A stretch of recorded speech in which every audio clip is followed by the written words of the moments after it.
వి gold trusted gold buyers తాకట్టులో ఉన్న బంగారాన్ని విడిపించి ఈ రోజు ఉన్న మార్కెట్ ధరకే కొనబడును. మరిన్ని వివరాలకు సంప్రదించండి 7771077720. నమస్తే, welcome to RTV. Kota Srinivasarao గారి మరణం నిజంగా చాలా బాధాకరం. ఆయన కుటుంబ సభ్యులకి కాదు, సినీ ఇండస్ట్రీకి ఆయన అభిమానించే అభిమానులందరికీ కూడా తీరని లోటు అని చెప్పాలి. ఈరోజు మనతో పాటు సినీ నటులు, రాజకీయ నాయకులు బాబు మోహన్ గారు ఉన్నారు. ఆయనకు కోటా శ్రీనివాసరావు గారికి ఎటువంటి అనుబంధం ఉంది అనేది మనందరికీ తెలిసిన విషయమే. అయితే కోటా శ్రీనివాసరావు గారికి సంబంధించిన మెమరీస్, ఆయన జ్ఞాపకాలు కొన్ని రోజు తెలుసుకునే ప్రయత్నం చేద్దాం ఆయనతో మాట్లాడి. సార్ నమస్తే. నమస్కారం సార్, నిజంగా చాలా బాధాకరం కోటా శ్రీనివాసరావు గారి మరణం. ఈ 2-3 రోజులుగా మీ పరిస్థితి ఎట్లా ఉండింది? ఎందుకంటే ఆయన గుర్తొస్తుంటారు, డైలీ మీరు మాట్లాడుకుంటారు, మీరు ఎంత అనుబంధం కలిగి ఉందో మీ ఇద్దరికి అనేది మా అందరికీ తెలిసిన విషయమే. సో ఆయన లేరు అనే విషయాన్ని మీరు ఇప్పటికీ ఎట్లా జీర్ణించుకుంటున్నారు? ఎలా ఉంది మీ పరిస్థితి? నమ్మబుద్ధి అవ్వట్లేదు. కళ్ళతోనే చూసాము కానీ నమ్మబుద్ధి అవ్వట్లేదు. బాగా కొన్ని సంవత్సరాలు మేము కలిసి పనిచేసిన వాళ్ళం కదా, కొంచెం బాధ ఉంది. మంచి మిత్రుడిని కోల్పోయాను. అంటే ఆల్మోస్ట్ మీ ఇద్దరు జర్నీ కూడా ఇంచుమించుగా ఒకసారి స్టార్ట్ అయింది అనుకోవచ్చు. కావు, నాకంటే సీనియర్. అంటే ప్రతిఘటన ఫస్ట్ పిక్చరు, నాది Ankusam first picture. Okay. Ankusam అంటే ఆహుతి. ఆహుతి రిలీజ్ అయింది, రిలీజ్ కాకముందే అంకుశం స్టార్ట్ అయింది. ఓకే. కనుక నాకు ఆయనకు చాలా ఇది ఉంది. మళ్ళీ అందులో ప్రతిఘటన ఆయన ఫస్ట్ పిక్చర్ అయితే మా ఇద్దరి కలయిక బొబ్బిలి రాజా. ఓకే. అప్పటిదాకా మాకేమి పరిచయాలు లేవు, ఏం లేవు. ఫస్ట్ కోట గారిని నేను చూసింది బొబ్బిలి రాజా షూటింగ్లో. ఓకే. అంటే అప్పటికే ఆయన సీనియర్, బాగా సీనియర్. మీరు అంటే ఆయన్ని కలిసినప్పుడు ఆయన రియాక్షన్ ఏంటి? మిమ్మల్ని చూసి ఎలా ట్రీట్ చేశారు? మీ ఫస్ట్ మీట్, మీ మాట్లాడలేదు, నాతో మాట్లాడలేదు, సీరియస్గా చూశాడు. చూశారు, నువ్వేనా బాగా చేసావుడగా అంకుశంలో. అయితే అంటే అప్పటికే కోటా శ్రీనివాసరావు గారు సీనియర్, మీకు సీనియర్. ఫస్ట్ టైం మిమ్మల్ని చూసినప్పుడు ఆయన ఎలా రియాక్ట్ అయ్యారు, ఎలా మాట్లాడారు? మీకు ఏమైనా టెన్షన్ అయిందా ఆయనతో మాట్లాడాలంటే? అంటే పరిచయం లేదు కదా, ఆయన కోటా శ్రీనివాసరావు గారు సీనియర్ యాక్టర్ అని తెలుసు. కానీ నేనేంటి, అంకుశం ఒక 4-5 సినిమాలు చేస్తున్నాను. ఆ టైంలో బొబ్బిలి రాజా సీరియస్గా చూశారు. ఓకే. నేను నమస్కారం అన్నా. నమస్కారం అంటే చూసిండి, రిప్లై ఇవ్వలే. సరే నవ్వుకున్నాను నేను. సరే యాక్ట్ చేసేటప్పుడు ఆయనతో కాంబినేషన్ మళ్ళీ బి గోపాల్ గారు డైరెక్టర్. బి గోపాల్ గారు అంటారు, ఏ కోట నువ్వు చెప్పాలి, తెలంగాణ స్లాంగ్ పెట్టినాం, నువ్వు తెలంగాణ స్లాంగ్లో నువ్వు దులిపేస్తావు కదా, నువ్వు బాబుకు సరిగా రాదేమో, నువ్వు నేర్పు అన్నాడు. నేను నేర్పుతాం అన్నాడు. కానీ ప్రతి షాట్ ఫస్ట్ 2 షాట్లు 3 షాట్లు అది ఎట్లా పలుకుతారో చెప్పమని గోపాల్ గారు అంటే, ఆయన అంటే నేను 2వ టేక్కే చెప్పేసిన. ఓకే. డైరెక్టర్ గారు తెలంగాణ స్లాంగ్ 3-4 రకాలుగా మాట్లాడవచ్చు. కోటగారు అప్పుడు గారే అన్న, కోటగారు ప్రతిఘటనతో ఈ టైప్ ఆఫ్ స్లాంగ్లో అది బాగా ప్రజల్లోకి వెళ్ళిపోయింది. కోటగారు లాగానే నేను మాట్లాడితే కొంచెం బాగుండదేమో అనుకుంటున్నా, నేను మాట్లాడుతూ చూడండి, నీకు కొద్దిగా మార్చి మాట్లాడతాను అన్న.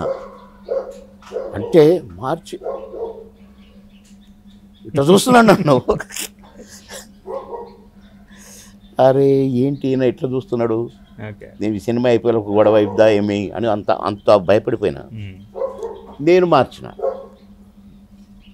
మార్చి చెప్పిన కోటగారు, తమ్మి ఏం చేసిండు అట్లా మాట్లాడతాడు అనమాట ఆయన. నేను గట్ల కాదు, ఇట్లయితే గిట్లయితుంది అన్నట్టు అని నేను కొంచెం మార్చిన. మారిస్తే కొంచెం అమ్మో వీడు డామినేట్ చేస్తున్నారు. కాదు వీడు సినిమా ఇండస్ట్రీలో పాతక పెట్టేట్టే ఉన్నాడు నా కొడుకు అన్నట్టుగా ఓకే ఫీల్ అయిండు. సెకండ్ డేనా నేనేమో బాగా కలుపుకోలేకపోతున్నాను. సెకండ్ డేనానో థర్డ్ డేనో భానుశ్రీ గారు గమనించారు ఇది. గమనించి కొడట్రావే అని పిలిచింది. ఏంటి ఆ బాబుని బాగా దబాయిస్తున్నావు అంటే నువ్వు సీనియరా, జాగ్రత్త. మరి నేను సీనియరే, నువ్వు బాబుని ఏమన్నా నేను నిన్ను వదిలిపెట్టను, నిన్నంట నేను ఓకే అని అనేసరికి కొద్దిగా ఫీల్ అయ్యింది. చాలా సీరియస్గా చెప్పింది. కానీ నేను ఆయన పక్కనే కూర్చోవటం, పోయి కావాలని పలకరించడం ఓకే చూసి అరే వీడు మంచివాళ్ళలాగానే ఉన్నాడనే ఒపీనియన్ పడింది. ఓకే ఆ తర్వాత 2-3 సినిమాలు మళ్ళీ కాంబినేషన్ చేశాం. నన్ను ఇక పెద్దగా ఆ చూపులు చూడటం అయ్యి కొంచెం ఆ సినిమాతోనే బంద్ అయినాయి. ఓకే ఫస్ట్ మూవీకి కానీ ఫ్రెండ్షిప్ రాలేదు మీ ఇద్దరికి అంత బాగుంది. ఫ్రెండ్షిప్ కాదు, వీడెప్పుడో వచ్చాడు సినిమా ఇండస్ట్రీకి. నాకైనా పోటీ అవుతాడు ఏంటి, కొంచెం ఆ టైప్ క్యారెక్టర్ కదా. అంకుశంలో సారా కాంట్రాక్ట్. ఈ మామగారు నుంచి బాగా క్లోజ్ అయిపోయింది. ఓకే బాగా అంటే అసలు ఆ సినిమాకెల్లా మేము కొద్దిగా పరిచయాలు పెరిగినాయి. అట్లా ఫస్ట్ ఇంట్రడక్షన్ గమ్మత్తుగా. కానీ తర్వాత నా గురించి ఆయనకు అర్థమైంది, ఆయన గురించి నాకు అర్థమైంది. మేమిద్దరం దేనికి కూడా మేము పోటీ అని అనుకునేటోళ్ళం కాదు. నా పరిధిలో నేను నా క్యారెక్టర్కి న్యాయం చేయాలి, ఆయన పరిధిలో ఆయన క్యారెక్టర్కి న్యాయం చేయాలి. ఆ వేలోనే మేము పోయినాం అన్ని సినిమాలు కూడా. ఓకే కానీ కొన్ని నేను ఇట్లా చేస్తాను ఇట్లా చేయని చెప్పేవాడు. బాగుండదు, ఏం కాదు చెయ్యి, నేను ఒప్పుకుంటున్నాగా, నేనే చెప్తున్నాగా. మీ టైమింగ్ గురించి ఆయన ఎస్పెషల్లీ బాగా చెప్పారు. అంటే నేను అలా తన్నాల్సి వచ్చినప్పుడు జస్ట్ ఇలా కొంచెం ఆ టైమింగ్కి ఆయన పడిపోయేవాడు. టైమింగ్ మాత్రం చాలా పర్ఫెక్ట్గా ఉండేదని. టైమింగ్ అంటే మరి యాక్టింగే టైమింగ్. నాకు ఆహుతి ఫస్ట్ పిక్చరు రాజశేఖర్ గారు ఈ ప్రశ్నకు బదిలేదిలో నన్ను చూశాడు. ఆహుతి రాజశేఖరే ఈ ప్రశ్నకు బదిలేదు కూడా. ఆయన అనుకున్నాడు అమ్మో బాగా చేస్తున్నాడు, చాలా బాగా చేస్తున్నావు బాబు అని సెకండ్ ఇచ్చాడు. ఆహుతిలో లాస్ట్లో జీవిత గారు కొడుకును కిడ్నాప్ చేస్తాను, రాజశేఖర్ నన్ను పట్టుకుంటాడు, నన్ను కొట్టి ఆ బాబుని తీసుకెళ్ళి జీవితకి ఇస్తాడు. ఆ కొట్టే దగ్గర కోటరామకృష్ణ గారు వద్దు ఫైట్లో పెట్టొద్దు, పాపం కొత్తగా వచ్చిండు ఆయన ఆఫీసరు, పాపం ఎక్కడైనా దెబ్బలు తగిలితాయి అంటే, ఓ సార్ మీకు తెలియదు ఆయన గురించి, ఆయనకు అన్నీ వచ్చు, మీరు చూడండి 1-2 షాట్, ఒక షాట్ చూడండి, 1-2 షాట్ల తర్వాత మీకు తెలిసిపోద్ది అన్నారు. ఓకే సరే అయితే అంటే నేను మీ ఇష్టం సార్ అన్నా. ఏం బాబు మనం మీ ఇష్టం సార్. ఫైట్ పెట్టాడు. First shot okay, second shot okay, okay ఇంకా క్లాప్స్ కొట్టిండదు కోటరామకృష్ణ గారు. భలే పడిపోయాడే అన్నాడు. మరి నేను చెప్పాను కదా అన్నాడు. అట్లా ఫస్ట్ పిక్చర్లోనే ఫైట్లో రాజశేఖర్తో ఫైట్ చేయటం, ఆ టైమింగ్ దేవుడిచ్చింది, మా సొంతం కాదు. సో అలాగే ఏ క్యారెక్టర్ వేసినా ఆ టైమింగ్, ఆ డైలాగ్ డిక్షన్ అది దేవుడిచ్చింది. ఎందుకంటే సి నారాయణ రెడ్డి గారు ఒకసారి అన్నారు నన్ను, మోహన నీ డైలాగులో రిధం ఉంటుంది గ్రహించావా అన్నాడు. రిధమా? నా డైలాగులో రిధం ఏంటి అసలు? నేను సంగీతం పాడనుగా ఆ గంతులు ఈ గంతులు పిచ్చి గంతులు అని అన్నాను కానీ బాగా మెచ్చుకున్నాడు. ఆయన ఇంట్లోనే నన్ను అప్పుడప్పుడు పిలుచుకునేవాడు సి నారాయణ రెడ్డి గారు. నేను మా ఇంటికి వస్తూ నేను అనుకున్నా, అరే కరెక్టేనే, మాయలో డైలాగ్ ఒకటి అనుకున్నా మనసులో, కరెక్టే. ఇంకొక 2 సీన్లు అట్లనే అనుకున్నా, కరెక్టే అమ్మ అనుకున్నా. అప్పుడు నిజమే అంటే రిథమ్ సెన్స్ నా ఒంట్లో ఉందన్నమాట, దేవుడు పెట్టిండు అనమాట. అనుకున్నాను. ఎట్లంటే అన్నా ఎందుకు ఏమిటి ఎలా మరి అదే చూడండి. ఆ డైలాగ్లో ఏదైనా ఏ సినిమా డైలాగ్ తీసుకున్నా కరెక్టే రిథం ఉంటుంది. ఓకే, అలా దేవుడు పెట్టాడు ఆ రిథం. సో మావగారి కాంబినేషన్ నుంచి మీ కాంబినేషన్ రిపీట్ అవుతూ ఒక 70 మూవీస్ చేస్తుంటారు సార్ కాంబినేషన్. అంటే 100కు పైనే ఉంటాయి. చిన్న చిన్న సినిమాలు ఇంకా చాలా ఉన్నాయి. ఓకే, అప్పుడు చిన్న సినిమాల సీజన్ వచ్చింది ఒక టైంలో. పెద్ద సినిమాలకు డేట్లు ఇవ్వలేకపోయేవాళ్ళం మేము. చిన్న సినిమాలు 2 రోజులు 3 రోజులు 2 రోజులు 3 రోజులు. ఈవెన్ మీ దగ్గరికి కెమెరాస్ వచ్చి షూట్ చేసుకునే వాళ్ళు అంట కదా వేరే షూట్. ఈ షూటింగ్లో ఉన్నా నేను. ఇంకొకళ్ళు వచ్చేది ఇట్లనే ఈడ పెట్టుకునేది గ్యాప్లో గల్లీలో. ఓకే, మధ్యలో ఇల్లు అవతల సైడ్ పెట్టుకునేది. గబ గబ గబ గబ ఒక అరగంట దంచేసి మళ్ళీ వచ్చి కూర్చునేది. అట్లా రోజుకు 6 షిఫ్ట్లు పనిచేసినాం. ఓకే, 6 షిఫ్ట్లు 15-16 సంవత్సరాలు. అది సీజన్ మాది. చేసినాం, ఏం చేసినామో మాకు తెలిసేది కాదు. డబ్బింగ్ చెప్పేటప్పుడు చూస్తే మాత్రం బ్రహ్మాండంగా భలే చేశాను అనుకునేది. ఎరా చాలా బాగా చేశారు అనేవాడు. నువ్వు చెప్పావు డబ్బింగ్ అనేవాడు. చెప్పలేదంటే బాగా చేసావురా అనేవాడు. నేను ముందు డబ్బింగ్ చెప్తే అరే ఫలానా సినిమా డబ్బింగ్ అయిపోయిందా అంటే నాది అయిపోయింది అనేది. ఎలా ఉందరు అంటే బాగుంది అనేవాడిని. అట్లా ఇక ఓన్ బ్రదర్స్లా అయిపోయినాం రాను రాను. Even me train journeys Tirupati to Rajahmundry చాలా, వాటి గురించి చెప్పాలంటే రోజులు చెప్పుకోవచ్చు. మధ్యలో ఒకసారి ఏంటి కారు జర్నీలు బెజవాడలో దింపేశారంటే ఒకసారి రాజమండ్రి వచ్చి. రాజమండ్రి బ్యారేజ్ డండక అని మీదికి వస్తుంటే అన్న దిగు దిగు దిగు దిగు అని దింపిరా. ఎర్లీ మార్నింగ్ దింపిన ఏంట్రా ఎన్ని పట్టాలు కనపడుతున్నాయి. ఏ బాబు ఇది రాజమండ్రి అంటే కాదని బెజవాడ అన్నది. మేమే అలిసిపోయేది కదా షూటింగ్లు. 2-3 షూటింగ్లు చేసి అటూరికి ఇటూరికి మళ్ళీ వచ్చి ట్రైన్ ఎక్కి అట్లా చాలా ఇబ్బందులు పడ్డాం. ఒక్కొక్కసారి టికెట్ కన్ఫర్మ్ అయ్యేది కాదు. ఈ ప్రొడక్షన్ మేనేజర్లు మాకు ప్లాట్ఫామ్ టికెట్ కొనిచ్చి ఇంకో ఇది టికెట్ అని వెళ్ళిపోయేవాళ్ళు. మేమే ఎప్పుడో బండి కదిలేటప్పుడు వచ్చేది. మిస్ అయినవి కూడా, మిస్ అయితే వెంటనే కారు పెట్టుకొని మళ్ళీ పోయేది. అట్లా మాకు ప్లేస్ లేకపోతే ప్యాసింజర్స్ కూర్చునేది ఒక బెంచ్ ఒకటి ఉంటుంది బాత్రూంలో కాడ. దాని మీద కోటనన్ను పడుకోబెట్టి దీని పక్కన కూర్చునేవాడిని. అట్లా ఎన్నిసార్లు షూటింగ్స్కి ఆయన క్యారేజ్ కూడా తీసుకురావడం, మీ అందరికీ తినిపించడం ఇటువంటివి కూడా జరుగుతుండే కదా. అసలు మా ఇంటికాడ నుంచి క్యారేజ్ వచ్చి నాకు హైదరాబాద్లో ఉంటాయి కదా.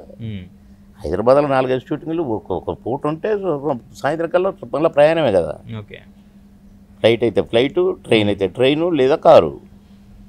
నేను ఎన్నిసార్లు 12 దాకా షూటింగ్ చేసి 12 గంటలకు బయలుదేరి రాజమండ్రి పోయి 12 గంటలకు బయలుదేరి ఇటేటో పోయి అటేటో పోయి తణుకు పోయి బై కార్ తెల్లవారుసరికి మళ్ళీ అక్కడ ఉండేది. అట్లా కోటన్న బ్రహ్మానందం తప్పించుకునేవాడు. మేము వేసుకునేవాళ్ళం ఇద్దరం. ట్రైన్లో ఒకసారి ఎవరో పర్సన్ మ్యాంగో చిల్లీస్ అమ్మే అతను వచ్చి మిమ్మల్ని ఏదో సంథింగ్ ఏదో అంటే మీరు బాగా ఫైర్ అయ్యారు. ఫైర్ గీరే నవ్వుకున్నాం. ఓకే, కోట గారు అంటే ఎస్పెషల్లీ ఫ్యామిలీ విషయంలో ఆయన మిస్ అయింది ఏదైనా ఉంటే, నేను ఫ్యామిలీ లైఫ్ని బాగా మిస్ అయ్యాను, ఎక్కువ టైం వర్క్లో ఉండిపోవడం వల్ల వాళ్ళ చదువులు వాళ్ళ లైఫ్ అనేది నేను దగ్గరుండి చూడలేకపోయినాను ఫీల్ అవుతూ. నేను ఏనాడు చూడలేదు. మా పిల్లలు చదువుకుంటుర్రా, స్కూల్కి పోతుండ్రా, వస్తుండ్రా. ఎప్పుడో రాత్రి 12ంటికి వచ్చేసారి పడుకుని ఉండేది. ఎప్పుడో ఒకసారి చూసేటోళ్ళని. ఓకే, కానీ షిఫ్టింగ్లోనైనా 12 తర్వాత అయినా 1 గంట తర్వాత అయినా వచ్చి అట్లా ఒకసారి చూసుకొని పోయేది. అట్లా కోట గారు కూడా అంతేనా? అందరం అంతే. బిజీగా ఉన్న ప్రతి ఆర్టిస్టు అంతే. చిరంజీవి గారు షార్ట్లో నిలబడి ఇట్లా ఇట్లా ఊగుతుంటే చూసిన నేను. నైట్ 10 days షూటింగ్ సార్ ఇట్లా అయిపోయింది అని. నేను అప్పుడు సినిమా యాక్టర్ కాల, షూటింగ్లు చుట్టానికి పోయేది. హైదరాబాదు కొత్తగా ట్రాన్స్ఫర్ ఇచ్చినప్పుడు. అట్లా బిజీగా ఉన్న ప్రతి ఆర్టిస్ట్ లైఫ్ అంతే ఉంటుంది. బిజీ అయ్యే భాగ్యం దేవుడిచ్చింది, మా సొంతం కాదు. అంత బిజీ టైంలో అంటే మీకోసమే కూడా స్టోరీస్ క్యారెక్టర్స్ క్రియేట్ చేస్తున్న టైంలో రెమ్యూనరేషన్ విషయంలో కూడా పెంచుదామంటే మిమ్మల్ని కన్విన్స్ చేశారంట కదా రెమ్యునరేషన్ విషయంలో, వద్దు మనకి ఇప్పుడు ఛాన్సెస్ వస్తున్నాయి కాబట్టి ఎంత ఇచ్చినా మనం ఇట్లాగే చేద్దాం అని చెప్పేసి ఆయన కన్విన్స్ చేశారంట కదా. అవి నా రెమ్యునరేషన్ విషయం ఆయన దగ్గర ఎప్పుడు మాట్లాడలే నేను, ఆయన రెమ్యునరేషన్ విషయం నేను ఎప్పుడు మాట్లాడలేదు. ఓకే, మేమే ఇది మన అదృష్టము, డిమాండ్లు చేయొద్దు. ప్రొడ్యూసర్ని అంటే అక్కినేని నాగేశ్వరరావు గారు అయితే ఎప్పుడు ప్రొడ్యూసర్ అంటే దేవుడు అని మాట్లాడేది. ఎన్టీ రామారావు గారు కూడా ప్రొడ్యూసర్ అంటే దేవుడు. అలాంటి మేము విన్నాం గనక వాటిని ఫాలో అయినాం. ప్రొడ్యూసర్ అంటే దేవుడు, అన్నం పెట్టేవాడు కనుక డిమాండ్లు, పోజులు, డబ్బులు ఇస్తేనే షూటింగ్ కోసం ఇట్లాంటివి మేము ఏనాడు ఎన్ని చెక్కులు బౌన్స్ అయ్యేటివో అడిగేటోళ్ళం కాదు. ఓకే, మళ్ళీ నెక్స్ట్ పిక్చర్ అయిందే చేసేది. మీరు ఇచ్చిన చెక్ బౌన్స్ అయింది అని పొరపాటును కూడా అనేటోళ్ళం కాదు. ఓకే, ఆ డబ్బులు మనకి కావు అనుకునేవాళ్ళం. అంతే తప్ప మేము ఎప్పుడు డిమాండ్ చేద్దామని. ఇప్పుడు నాకు మాయలోడి సినిమా తర్వాత ప్రతి సినిమాలో పాట పెడుతుంటే నేను డిమాండ్ ఎంతైనా చేయొచ్చుగా, అస్సలు చేయలేదు. అప్పుడు క్యారెక్టర్గా తీసుకునేట్టే తీసుకునేది. కోట గారి రియాక్షన్ ఏంటి మీకు సాంగ్స్ పెడుతుంటే? అప్పుడు మెచ్చుకునేవాడు, బాగా మెచ్చుకునేవాడు. ఈవెన్ ఆయన మెడ్రాస్ నుంచి ఇక్కడికి ఇండస్ట్రీ షిఫ్ట్ అవ్వడానికి కూడా ఆయన నిరాహార దీక్ష చేశారని విన్నాం, అది నిజమేనా సార్? ఏమో నాకు అంత ఐడియా లేదు. పొలిటికల్గా కూడా ఆయన ఎమ్మెల్యే అవడానికి మీరు ఒక ఇన్స్పిరేషన్ అనుకోవచ్చా? ఇంకేమైనా జెల్స్ గన్మెన్స్ కోసం అని చెప్పి మీరు ఏదో బ్రదర్ అదే అక్కడనే వస్తుంది. కొన్ని పర్సనల్ విషయాలు మీరు ఎట్లుంటారంటే మొత్తం అంతా ఇప్పేసి చూడాలని ఉంటుంది మీకు, కానీ ఇది మాకు సాధ్యం కాదు కదా. మొన్న నేను ఒక ప్రివ్యూకి వెళ్ళాను. మా అక్క, నేనంటే ప్రాణం అక్కకి, నేను తమ్ముడు నేను వస్తారా అంది. అక్క రాక అని నా కారులో ఎక్కించుకొని వాళ్ళ బాబు కూడా తీసుకొని పోయినాం. ఒక వెధవ వాడు రాస్తాడు, సతీ సమేతంగా వచ్చాడు. మా అక్క, నేనంటే ప్రాణం, నన్ను చూడటానికి వస్తుంటుంది ఆమె, వైజాగ్లో ఉంటుంది. ఓకే, మనుషులు అలాంటి వాళ్ళు మనుషులు అంటారా? వాడు నాకు దొరకాలి, చెప్పు తీసుకొని తంతవాడిని. ఆ మధ్య ఒకడు వచ్చాడు, నేను టీవీ పేరు చెప్పను, ఆ వెధవల గురించే చెప్తున్నాను. ఓకే, మా ఇంటికి వచ్చాడు ఇంటర్వ్యూ అని సరే రావాయా అన్న అని, నేను ఇప్పుడే వస్తా షర్ట్ మార్చుకొని వస్తానని నేను పైకి వెళ్ళాను. లిఫ్ట్లో షర్ట్ వేసుకొని వచ్చాను. ఇంటర్వ్యూ పర్వాలేదులేండి సార్, మీరు బిజీగా ఉన్నారా అన్నాడు. ఇక వచ్చినావు కదయ్యా పెట్టుకో రా అని ఏదో మాట్లాడినా అయిపోయింది, వెళ్ళిపోయాడు. వాడు ఏం వేశాడు తెలుసా? వాడు షూట్ చేశాడు మా ఇల్లు. ఓకే, టక టక టక టక ఫోటోలు గీటోలు, నేను లిఫ్ట్ అవ్వటం ఇవన్నీ షూట్ చేశాడు. బాబు మోహన్ గారి ఇల్లు చూసారా ఎంత లగ్జరీగా ఉందో అని పెట్టాడు వాడు. అదేనా ఇంటర్వ్యూ? సినిమా చూడటానికి వచ్చాను, ఓకే. ఎవరోనా ఏమంటుంటారు, పెండ్లమని రాయటమేనా మనిషి వాడు? అయితే లాస్ట్గా మీరు కోట గారిని ఎప్పుడు కలిశారు, ఏం మాట్లాడుకున్నారు లాస్ట్గా ఎప్పుడు? అంటే నేను ఒక 20 days బ్యాక్ కలిశాను, కానీ ఆ ముందు రోజే మాట్లాడినా ఒక షూటింగ్ గురించి. ఓకే, ఎరా ఎక్కడ ఉన్నావంటే షూటింగ్ పలానా దగ్గర ఉన్నా, నువ్వు ఉంటే బాగుంటుంది అనిపించింది నాకు, అందుకని చేసిన. ఇదంటే లేదు లేరా, సరేలే చూద్దాంలే అన్నాడు. నన్ను షార్ట్ రెడీ అంటే మళ్ళీ షార్ట్లోకి వెళ్ళాను. నేను అన్న మళ్ళీ చేస్తా నేను అని, నేను 6 o'clock చేస్తే పడుకొని ఉన్నాడు అన్నారు. లేపండి అంటే లేవట్లేదు అన్నారు. వాళ్ళ పెద్దమ్మాయికి ఎత్తింది ఫోను. ఏమైంటుంది ఈయన ఇప్పుడు పడుకోవడం ఏంటి అనుకున్నా. కానీ జనరల్గా 1-2 అట్లా పడుకొని 4 లేస్తారు. 5:36 అయినా లేవలేదు. సరేలే పాపం ఒంట్లో బాగోలేదేమో, ఎందుకంటే నాకు తెలుసు కదా ఆయనకు బాగలేదని. ఆ బాత్రూంలో పడిపోయిన కాడ నుంచి ఇంకా పాపం ఇదేంది, అసలే కాలుకు బాగలేదు, దానికి తోడు బాత్రూంలో మళ్ళీ అదే కాలుకు దెబ్బ తగిలింది అనుకున్నాను. కానీ ఆ రోజే మరుసటి రోజు తెల్లవారులోనే ఫోన్ నాకు 5 గంటలకి, కోట గారు చనిపోయారు అని ఒక టీవీ వాళ్ళు. ఇక దాని ఏమిటి టీవీ వస్తూనే ఉన్నాయి ఇక టీవీ నేను బయలుదేరేలోపు ఒక 20 టీవీలకు మాట్లాడినా. ఆ నుంచి ఇక్కడికి వచ్చేలోపు అట్లా కలుసుకున్నాం. ఎప్పుడు వస్తావురా అనేటోడు, ఎప్పుడు పోయినా మళ్ళీ ఎప్పుడు వస్తావురా అనేవాడు. బోర్ కొడుతుందిరా రారా అనేవాడు అప్పుడప్పుడు ఫోన్ చేసి. అది పరిస్థితి. అంటే మీరు అంత బిజీ ఉండే టైంలో మీకు అంటే హెల్త్ పరంగా ఆరోగ్యపరంగా కొంచెం వర్కౌట్ చేసుకోవడానికి వీటికి ఏమన్నా టైం ఉండేదా సార్? అది ఎవరికి? మీకు టైం ఉండేది కాదు. హెల్త్ కేర్ తీసుకోవడానికి హెల్త్ కేర్ తీసుకోలేదు, వర్కౌట్ చేయడానికి తీసుకునే అవకాశం ఉండేది కాదు. ఫోర్స్ఫుల్గా మా బాబు చనిపోయిన తర్వాత నాకు షుగర్ అటాక్ అయింది. అది ఏమైందో కూడా మేము చూసుకోలేదు. మాయలో సాంగ్ అప్పుడు 12 గంటల తర్వాత నాకు కాలు తీసి కాలు పెట్టడం రావట్లేదు కాలు. అన్నా నేను చేయలేను, నాకు అసలు నాకు చేత అవ్వట్లేదు, నాకు కాలు తీసి కాలు పెట్టడం రావట్లేదన్నా, ప్లీజ్ నేను చేయలేను అంటే, అయ్యో ఎట్లా మరి అన్నారు.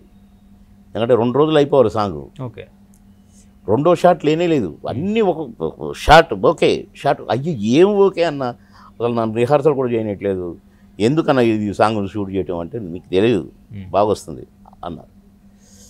కానీ ఆ మరుసటి రోజు పొద్దున్నే హాస్పిటల్కి పోదాం అని, ఎందుకు కాళ్ళు అట్లా అని పోయినాం. పోతే డాక్టర్ గారు చూసి నవ్వుతున్నాడు. వెరీ గుడ్, పెద్దవాళ్ళు అయిపోయారు మీరు అన్నాడు. పెద్దవాళ్ళు ఏంటన్నా, మీకు షుగర్ అటాక్ అయింది, 400 ఉంది షుగరు, నిన్న ఏం తిన్నారు నిన్న సాయంత్రం అన్నాడు. ఒక 10 జిలేబీలు తిన్నాను. తగ్గించండి ఇక స్వీట్లు గిట్లు తినొద్దు, నాకు జిలేబీ అంటే ఇష్టం. అప్పుడు అమ్మ హెల్త్ నేను బాగా సిక్ అవుతున్నాను, నాకు తెలియలేదు అనుకున్నాను. అట్లా మేము హాస్పిటల్ అని ఇవన్నీ చూసుకునే టైం ఉండేది కాదు.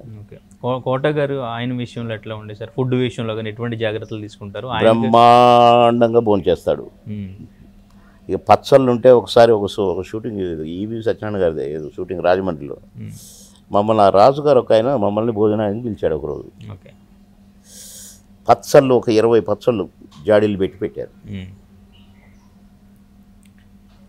వాటిల్లో ఒక 10 జాడీల ఆవకాయ టేస్ట్ చేశాడు ఆయన. ఓకే, ఆశ్చర్యం మాకు, ఎట్ట తింటున్నాడని. అలా తినేవాడు, గుడ్డు చక్కెర చేసేవాడు. ఓకే, అబ్బో గ్రేట్ కోటన్న. సో ఫ్యామిలీస్ మధ్య ఎటువంటి బాండింగ్ ఉండేది మీ ఫ్యామిలీకి ఆయన ఫ్యామిలీ? మా ఫ్యామిలీ మేము చూసుకునేది కాదు, ఇక పక్క ఫ్యామిలీలో కాడికి పోయి సుట్రికాలు చేసేది ఏమి లేదు. ఓకే, నేను ఇంటికి పోతే కూడా కోటన్నతో మాట్లాడటం కరెక్టమే, కరుగే కదా. మాకంత ఆయన ఇంటికి పోదాం ఈయనింటికి పోదాం అంత ఉండేది కాదు. ఆయన పాలిటిక్స్లోకి వచ్చాక ఆయన ఇమిడుతారు ఈ రాజకీయాల్లో అనుకున్నారా మీరు? ఎవరు ఏమవుతారో, ఎవరు దేంట్లో ఇమిడిపోతారో మనం చెప్పలేమండి. భగవంతుడు, ఆ డెసిషన్ భగవంతుడిలో ఉంటుంది. నేను అది బాగా నమ్ముతాను. మనం అనుకుంటే ఏది జరగదండి. ఒక మహాకవి కూడా రాసిండు, తలొచ్చినదే జరిగినదా దైవం ఎందులో కానీ. కనుక మనం అనుకున్నది ఏది జరగదు, కానీ సంకల్పం ఉండాలి. ఇది నేను ఎందుకు చేయకూడదు, నాకు డ్యాన్స్ రాదు కానీ నేను ఎందుకు చేయలేను అనుకున్నా, ఒక దశలో చేసిన. కనుక సంకల్పం ఉండాలి, కోరిక ఉండాలి, కానీ ఇది కావాలి నాకు అది కావాలి అంటే రాదు. మీ ఇద్దరు కాంబినేషన్స్లో మీకు నచ్చిన కాంబినేషన్ అంటే ఏ మూవీలో కాంబినేషన్ మీకు బాగా ఇష్టం? మాది ప్రతి సినిమా మా కాంబినేషన్ హిట్ అండి. మా వల్ల సినిమాలు అండి, మా ట్రాక్ వల్ల సినిమాలు అండి. అప్పుడు కామెడీ ట్రాక్ అని పెట్టేది, 2 రోజులు 10 సీన్లు 8 సీన్లు 5 సీన్లు 3 సీన్లు కాంబినేషన్. బాబు మోహన్ కోట ఉన్నారు, ఏది వాళ్ళ పోస్టర్లలో తలకాయలు వేసేది ఉన్నారు రోజు. వాళ్ళు కూడా జనం కూడా అట్లా చూసి ఉన్నారు అనిపోయేది. ఫైనల్గా కోట శ్రీనివాసరావు గారి గురించి ఒక వర్డ్లో చెప్పాలంటే ఏం చెప్తారు మీరు ఇప్పుడు? గ్రేట్ నటుడు, గ్రేట్ హ్యూమన్ బీయింగ్, దేవుడికి భయపడేవాడు, దేవుడు అంటే భయం, తన పనిని చిత్తశుద్ధితో చేసేవాడు, మనిషి అంటే ఎలా ఉండాలిరా అని చెప్పుకునే వ్యక్తి, ముక్కుసూటిగా మాట్లాడే వ్యక్తి. Right sir, thank you sir. తెలుగులో ఫాస్టెస్ట్ న్యూస్ యాప్ ఇప్పుడు కొత్త అవతారంలో 5 సెకండ్లోనే పూర్తి వార్తా సమాచారం మీ చేతిలో. సోషల్ మీడియా ట్రెండ్స్ మీ కళ్ళ ముందుకే live TV and voice search ఆప్షన్స్తో ఇప్పుడే డౌన్లోడ్ చేయండి. యాప్ లింక్ డిస్క్రిప్షన్లో ఉంది.